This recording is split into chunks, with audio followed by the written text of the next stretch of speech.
आपका सेक्शन जो school profile and facility का वो कंप्लीट हो गया है सर। अब इसका जो सेक्शन 2 है, physical facility equipment computer and digital initiative, ये जो मेजर पार्ट है इसका हम पे कहेंगे निर्माण कार्य।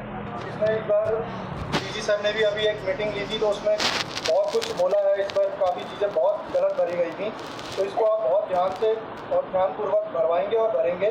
तो सबसे पहले इसमें आता है जो सबसे इम्पोर्टेंट चीज़ है status of present building. Status of present building इसको आप ध्यान से भरिएगा, जितने भी सरकारी स्कूल हैं खास तौर पे। तो सबसे पहले अगर बिल्डिंग बिल्कुल सही है तो उसके लिए सीधा एक कोड है आपका, गवर्नमेंट ओन्ड बिल्डिंग है।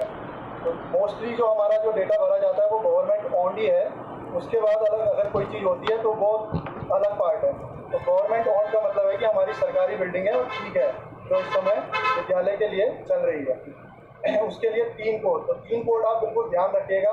गवर्नमेंट ओन्ड स्कूल ही आएगा सरकारी विद्यालयों के लिए। प्राइवेट स्कूल का अलग चीज़ें हो सकती हैं, लेकिन गवर्नमेंट स्कूलों के लिए गवर्नमेंट ओन्ड ही आएगा। और इसमें जैसे और भी चीज़ें दिखा रखी हैं, नो बिल्डिंग। तो कई जगह विद्यालयों की अपनी बिल्डिंग नहीं है तो वो आप उसे नो बिल्डिंग दिखा सकते हैं, या उसमें एक ऑप्शन और दे रखा है school running in other department building. अगर किसी अदर डिपार्टमेंट की बिल्डिंग है तो उसके लिए 6 कोड है। तो अगर यहाँ पर ना हो तो तब आप ये भरेंगे अगर आपकी विद्यालय की अपनी बिल्डिंग नहीं है। इसी तरह रेंटेड है, रेंटेड के लिए वैसे रेंटेड है नहीं शायद कोई, तो उसके लिए 2 कोड आएगा। जो प्राइवेट स्कूलों को आपको जानकारी देनी पड़ेगी, हो सकता है प्राइवेट स्कूल कुछ रेंटेड बिल्डिंग में रन कर रहे हो, और प्राइवेट ओन्ड है, प्राइवेट है लेकिन अपनी है, तो उसके लिए ये सारे के सारे जो अलग जो पॉइंट हैं ये प्राइवेट स्कूलों के लिए हैं। बेसिकली हमारे जो हैं वो आपके इसी से रिलेटेड है, नो बिल्डिंग जब वो आएगा आपका। उसके बाद नीचे देखिए नोट भी दे रखा है कि for government schools options 2, 3, 4, 5, 6 are applicable for government aided school. Options 1, 2, 3, 4, 5, 1, 2, 3, 5 are applicable for other schools. सब मेंशन कर रहा है। हेलो सर, आवाज आ रही है? प्रणाम सर। हाँ नमस्कार। ऐसा है सौरभ कि अगर जो है तो प्राइमरी की जो बिल्डिंग ब्लॉक होते हैं मेरे ख्याल से एक ही रहता है बिल्डिंग ब्लॉक, तो वहाँ पर आपकी सीधा संख्या आएगी 1, उसमें आपकी संख्या डालनी है। उसके बाद आप पूछ सकते हैं कहीं जगह ब्लॉक भी होते हैं, तो उसमें आपको ये दिखाना है कि उस बिल्डिंग ब्लॉक का ब्रेकअप नीचे आना चाहिए। अगर आपने ऊपर एक बिल्डिंग ब्लॉक दिखा रखा है और नीचे डिटेल 3 जगह दे रहे हैं तो वो आगे बढ़ेगा ही नहीं वो पेज, वो वहाँ पर एरर दे देगा कि आपने ऊपर ब्लॉक की संख्या 1 दे दी और आप उसका जो बाइफरकेशन है वो आप 3 जगह दे रहे हैं। तो अगर बिल्डिंग ब्लॉक पक्का है तो यहाँ पर आप पक्का दिखाएंगे, एक का एक ही आएगा। उसके बाद बाकी सारी चीज़ें 0 हो जाएंगी। उसके बाद आता है total number of story wise breakdown. तो स्टोरी वाइज तो यहाँ पर सिंगल स्टोरी है या डबल स्टोरी है या ट्रिपल है, ये तो प्राइमरी स्कूल में तो मेरे ख्याल से नहीं होता, लेकिन सेकेंडरी में शायद हो सकता है। नीचे इसमें सर नीचे लिखा हुआ भी है, in a state of bad condition और damage as a result of age of neglect. मतलब जीर्ण बिल्डिंग का, ठीक है सर। तो इसको जीर्ण उसी टाइम दिखाना उचित रहेगा जब निष्प्रयोज्य मिल जाएगा, या निष्प्रयोज्य मिलने से पहले ही जीर्ण दिखाएंगे? बिल्कुल सर, लेकिन ऐसा होता है सर जब हम प्लान जिस टाइम पे हम जमा करते हैं ना तो उस टाइम पे वो सबसे पहले यही मानते हैं, तो निष्प्रयोज्य यहाँ पर दिखा भी देंगे, लेकिन प्लान के टाइम अगर वो चीज़ें नहीं हुई तो वो एप्लीकेबल ही नहीं, वो ही नहीं होगी, एडमिसिबल ही नहीं होगी। मतलब इसमें सबसे बढ़िया यही रहेगा कि जिस स्कूल का निष्प्रयोज्य है उसके पास वही इसको डिलाइबिलिटेड दिखाएगा, बाकी स्कूल नहीं दिखाएगा। कि आप डेटा में इस समय भर सकते हैं सर, उसे इसमें आप दिखा सकते हैं, ठीक है सर। उसके बाद आ गया न्यू बिल्डिंग, अगर अंडर कंस्ट्रक्शन है तो उसके लिए आप यहाँ पर डाल देंगे, संख्या आएगी इसमें भी। अगर कोई बिल्डिंग का काम चल रहा है या कुछ है तो यहाँ पर संख्या आ जाएगी, उसमें संख्या जरूर मेंशन करिएगा, क्योंकि कई जगह निर्माण कार्य चल रहे हैं जो अंडर कंस्ट्रक्शन है, ताकि हमें भी यहाँ से क्लियर हो जाता है कि ये किस कारण से ये बिल्डिंग अंडर कंस्ट्रक्शन चल रही है, तो हम उसका मैच कर लेंगे अपना जो हमारे यहाँ से अंडर कंस्ट्रक्शन के लिए स्वीकृत हुई है बिल्डिंग, तो उससे पता लग जाएगा।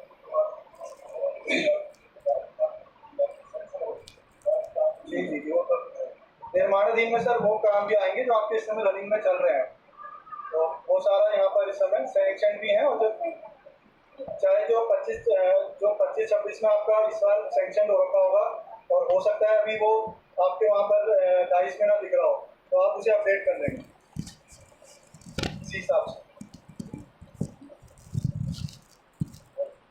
थोड़ा सा ये निर्माण से कुंवर साहब भी यहाँ पर बैठे हुए हैं, डिस्ट्रिक्ट कोऑर्डिनेटर, थोड़ा सा डेवलपमेंट की थोड़ी सी परिभाषा ही आपको और अच्छी तरह से समझा देंगे। इसमें सर डिलेक्टेड में जो है कई बार क्या हो रहा है, स्कूल क्या कर रहा है कि उस बिल्डिंग को जो है मेजर रिपेयर की नीड होती है, स्कूल उसको डिलेक्टेड में दिखा देता है। उससे दिक्कत क्या होता है कि जब हम प्लान अपना सबमिट कर रहे होते हैं तो कई बार उसमें दिक्कत आ रही है हमको। तो आप डिलेक्टेड उसी को दिखाएं जो बहुत ज़्यादा जिसकी कंडीशन आपको खराब लग रही हो या उसका सर्टिफिकेट बना हो। कई स्कूल हमारे ऐसे हैं जिनका सर्टिफिकेट बना हुआ है लेकिन सर्टिफिकेट नहीं है। कई स्कूल हमारे ऐसे हैं जहाँ पे जो है अभी तक जो है स्वीकृत नहीं हो रखे लेकिन उनका सर्टिफिकेट बना हुआ है, उनको आप दिखा सकते हैं। लेकिन जो स्कूल मेजर रिपेयर लायक है उसको मत दिखाएं आप। कई स्कूल आप ऐसे दिखा दे रहे हैं कि जो है उससे हमारे नंबर जो है बहुत ज़्यादा हो जाते हैं। तो पिछली बार हमारे 50 से ज़्यादा स्कूल दिख रहे थे, इतने स्कूल तो हो ही नहीं सकते ना। तो इसमें आप ये जरूर ध्यान दें क्योंकि अभी आपको रावत जी आगे बताएंगे इसमें मेजर रिपेयर और माइनर रिपेयर का भी ऑप्शन आएंगे। अभी जिस बिल्डिंग को मेजर रिपेयर की आवश्यकता होगी उसको आप मेजर रिपेयर में रखें। यहाँ डिलेक्टेड में दिखाने से उसमें थोड़ा समस्या है।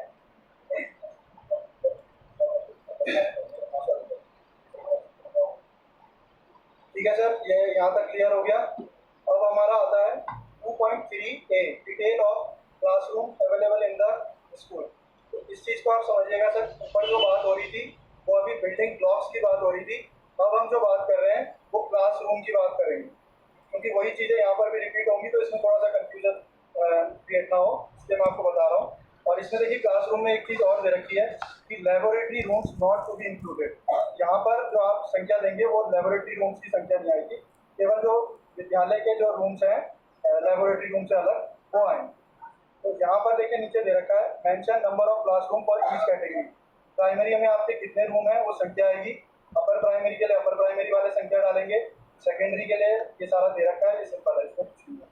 उसके बाद नीचे आता है total number of classroom use for instructional purpose.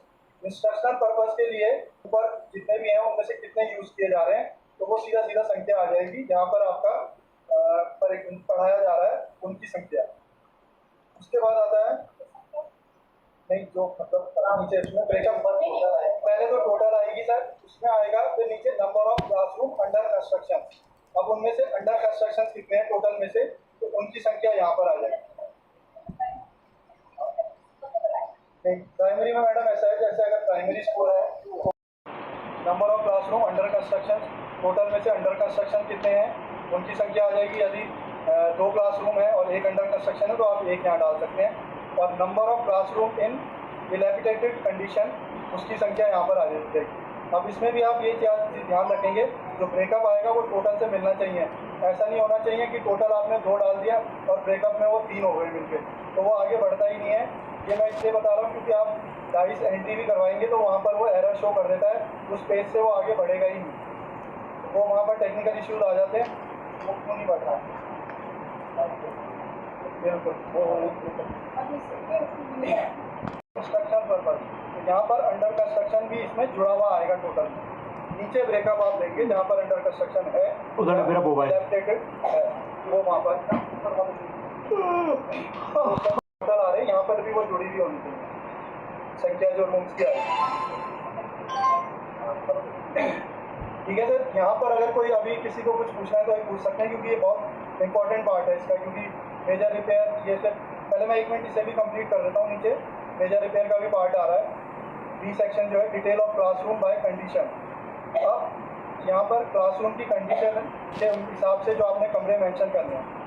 अब देखिए type of classroom in good condition, suppose आपके यहाँ 2 कमरे हैं उसमें से 1 गुड कंडीशन में है तो आप यहाँ पर डाल देंगे 1। उसके बाद है नीड माइनर रिपेयर, मान लो 2 में से 1 को माइनर रिपेयर की नीड है या मेजर रिपेयर की नीड है, दोनों में से एक ही हो सकता है क्योंकि 2 कमरे अगर हम टोटल दिखा रहे हैं तो 1 गुड कंडीशन में है तो 1 माइनर में आएगा या 1 मेजर में आएगा, बाकी सब जगह 0 हो जाएगा। ठीक है सर, ये ध्यान रखिएगा। टोटल अगर 2 कमरे हैं तो ब्रेकअप भी उसी हिसाब से आएगा, गुड कंडीशन में 1 और माइनर या मेजर अगर आप मान रहे हैं तो आप उसको मेजर रिपेयर में 1 दिखा देंगे। अब माइनर ऑब्वियस है कि तीनों और instructional purpose as per serial number 2.3A। तो 2.3A कौन सा है? Detail of classroom. तो यानी जो आप नीचे डालेंगे वो इससे मैच करता हुआ होना चाहिए। साफ साफ उन्होंने यहाँ पर डायरेक्शंस दे रखे हैं, तो इसमें ना समझने वाली कोई चीज़ ही नहीं है। तो इसको आप ध्यानपूर्वक भरेंगे। कई बार क्या होता है, कुछ सीधा कुछ भी उसमें कुछ भी डाल देते हैं, मेजर रिपेयर में डाल दिए, 2 के 2 कमरे हैं तो टोटल दोनों मेजर रिपेयर में, जबकि एक कमरा सही होता है, वो दोनों मेजर रिपेयर की नीड में आ जाते हैं। तो इस वजह से हमें क्या होता है, जब हम प्लान बनाते हैं वो कहते हैं कि तुम्हारे यहाँ पर दिख रहे हैं मेजर रिपेयर, वो कहते हैं इन्हीं को प्रपोज करो, और जबकि उनमें से एक कमरा बिल्कुल ठीक होता है। तो इसको आप ध्यान रखना।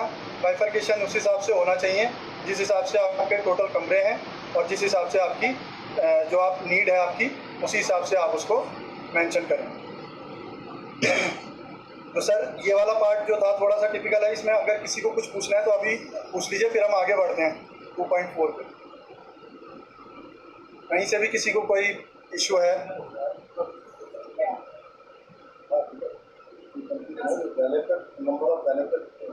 है तो यस, नहीं है तो नो, और ये अगर है और फंक्शनल नहीं है तो 3 कोड है। ये भी सिंपल है। उसके बाद आता है detail of rooms other than classrooms. अब आती है ऐसे रूम्स की संख्या क्लासरूम से अदर, जैसे एक्सक्लूडिंग टॉयलेट्स, टॉयलेट्स को हटा देंगे इसमें। अब यहाँ पर देखिए क्या क्या है, total of other rooms excluding classroom आ गया। मार्क अवेलेबल रूम्स, तो यहाँ पर आपसे पूछेगा कि अलग अलग separate rooms for head of school, कि जो प्रिंसिपल का रूम है अगर वो अलग से आपके यहाँ अवेलेबल है तो उसके लिए यस या नो। तो आप सब जगह लगभग यस ही है तो यस ही आएगा। सेपरेट रूम फॉर लाइब्रेरी, अगर रूम अवेलेबिलिटी है तो यस। अब इसमें भी सर 2 चीज़ें हैं। एक तो है कि लाइब्रेरी कई जगह उसी रूम में बना रखी है लेकिन सेपरेट रूम नहीं है, तो यहाँ पर आप नो दिखाएंगे क्योंकि अवेलेबिलिटी नहीं है रूम। तो रूम सेकेंडरी वाले तो दिखाएंगे क्योंकि सेकेंडरी में कमरे ज़्यादा होते हैं, तो वहाँ लाइब्रेरी रूम अवेलेबल होता है, तो लाइब्रेरी वहाँ पर सेकेंडरी में तो यस ही आएगा। लेकिन प्राइमरी स्कूल में कभी कभी उसी क्लासों में ही व्यवस्था करी हुई है लाइब्रेरी की, तो वो उसको नो दिखा सकते हैं। जहाँ पर हैं उसे वो 100% यस दिखाएंगे। Separate rooms for assistant head teacher oblique vice principal, 2 toilet हैं तो एक बॉयज़ रहेगा और एक गर्ल्स रहेगा, जो ज़्यादातर हमारे नॉर्म्स भी यही कहते हैं कि वो है। तो यहाँ पर आप अगर नॉर्मली चलूँ, अगर मैं मानकर चलूँ दोनों जगह बॉयज़ गर्ल्स टॉयलेट है, तो हम क्या करेंगे, यहाँ पर आ जाएगा 1, बॉयज़ में फंक्शनल में आ जाएगा 1, अगर डिसफंक्शनल है तो 0। सेम इसी तरह से यहाँ पर रनिंग वाटर की अवेलेबिलिटी भी है, वो आप यस कर देंगे। उसके बाद गर्ल्स के लिए है, total number of girls toilet आ जाएंगे 1, फंक्शनल है तो 1, नहीं तो 0, और रनिंग वाटर अवेलेबिलिटी है तो यस या नो। जी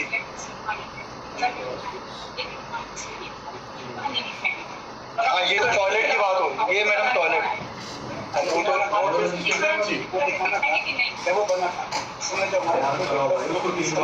टॉयलेट भी दे रखी है कि फंक्शनल टॉयलेट की डेफिनेशन क्या है। Water toilet available in the toilet, कि आपका टॉयलेट पे अगर वाटर अवेलेबल है तो वो फंक्शनल टॉयलेट की वो है, मतलब आप उसे डिसफंक्शनल कम दिखाएंगे अगर वहाँ पर वाटर की फैसिलिटी नहीं है।